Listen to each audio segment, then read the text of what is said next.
Hope Uttarakhand की hope. Uttarakhand में निकाय चुनाव की डुगडुगी बज चुकी है और इसके क्रम में पहला आरक्षण का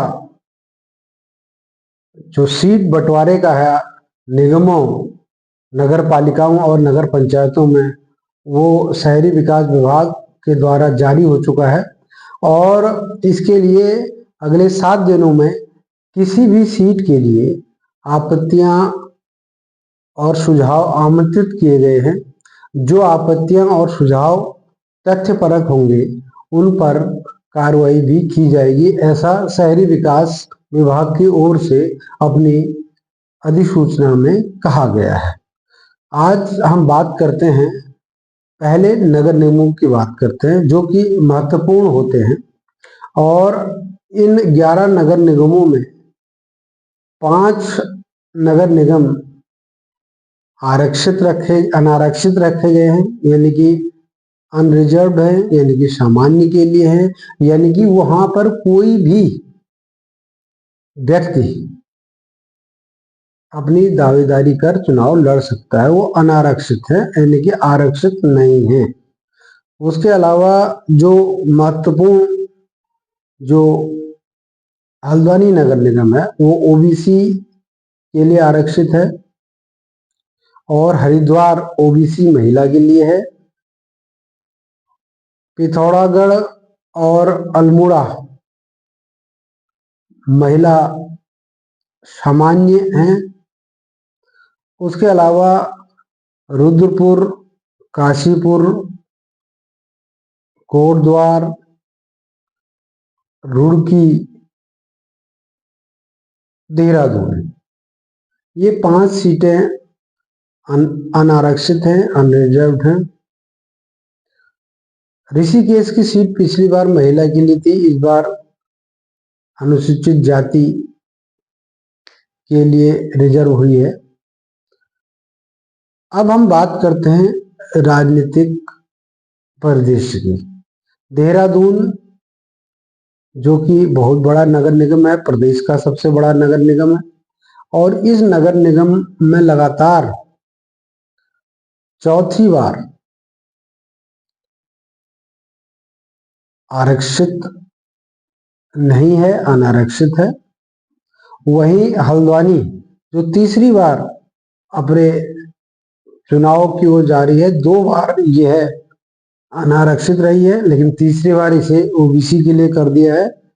यहाँ पर लोगों में थोड़ा सा इस आरक्षण के प्रति थोड़ा निराशा देखी गई है। जो नेता तैयारी कर रहे थे उनके अरमान थोड़ा सा ढीले हो गए हैं, उनके अरमानों में पानी फिर रखा है और वो कार्यकर्ताओं के साथ अपने अपने कैंप में दुबके हुए हैं। वहीं ये राजनीति है, यहाँ कभी तराजू ऊपर रहता है, कभी नीचे रहता है, कभी सामान्य के लिए थी तो आज आरक्षित वर्ग के लिए हो गई है, ओबीसी के लिए हो गई है। ओबीसी में लोग अपनी तैयारियां करने लगे हैं। पार्टी के प्रत्याशी जो है अपना नाम जो है जनता और पार्टी के नेताओं के बीच में प्रपोज कर रहे हैं। हल्द्वानी में ओबीसी के आने से जहां सामान्य वर्ग के प्रत्याशी जो तैयारी कर रहे थे उन्हें निराशा हुई है, लेकिन ओबीसी से कई प्रत्याशियों के नाम सामने आने लगे हैं, जिनमें कई ऐसे नाम हैं जो अभी से अपनी लॉबिंग कर रहे हैं।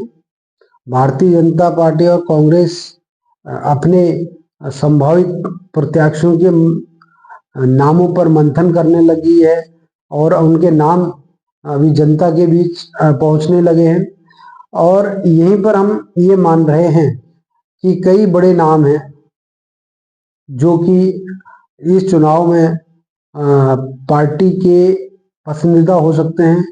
2 मुख्य पार्टियां भारतीय जनता पार्टी और कांग्रेस इस निर्णायक लड़ाई में आमने सामने की टक्कर में रहते हैं। छोटे दल उन्हें जो है प्रभावित करने का प्रयास कर रहे हैं, लेकिन ऐसा अभी कहीं कुछ खुलकर सामने नहीं आया है क्योंकि अभी पार्टी के प्रत्याशियों के पास कोई पैनल नहीं गया है, कोई नाम नहीं गया है। लेकिन संभावना यह जताई जा रही है कि कई बड़े नाम हैं जिनके बारे में अभी हम कह देंगे, क्योंकि इन नामों पर चर्चा है। भारतीय जनता पार्टी की ओर से कई नाम सामने आ सकते हैं और इन नामों में गजराज सिंह बिष्ट का भी एक बड़ा नाम हो सकता है। वहीं कांग्रेस की ओर से नवीन वर्मा का नाम भी एक बहुत बड़ा नाम हो सकता है। उसके अलावा छात्र संघ के अध्यक्ष रहे लाल सिंह पवार का नाम भी बड़ा हो सकता है। उसके अलावा जो है नन्हे कश्यप एक जो है युवा नेता, उनका नाम भी आगे आ सकता है। उसके अलावा अन्य कई ऐसे नाम हैं जो सामने आ रहे हैं, लेकिन इन नामों के पीछे अभी मंथन चलेगा और इन मंथन से जो इनपुट निकलेगा, जो आउटपुट निकलेगा, इनपुट के बाद जो आउटपुट निकलेगा उस पर पार्टियां विचार करेंगी। फिलहाल आज के जो ये हमारा जनता के बीच आना है, इसको लेकर हमारा इतना कहना है कि आरक्षण की घोषणा के बाद चुनाव की डुगडुगी तेजी से बच चुकी है और आरक्षण के हिसाब से अब पार्टियां अपने प्रत्याशियों को खोज रही हैं, अपने प्रत्याशियों को जो है तैयार कर रही हैं किस ढंग से चुनाव लड़ा जाएगा। क्योंकि आखिर राजनीति में चुनाव बहुत बड़ा पर्व होता है, बहुत बड़ा महत्व होता है। इसी के माध्यम से जनता अपने प्रतिनिधि को चुनती है। सच की तोप के लिए आज के एडिशन में मैं महेंद्र नेगी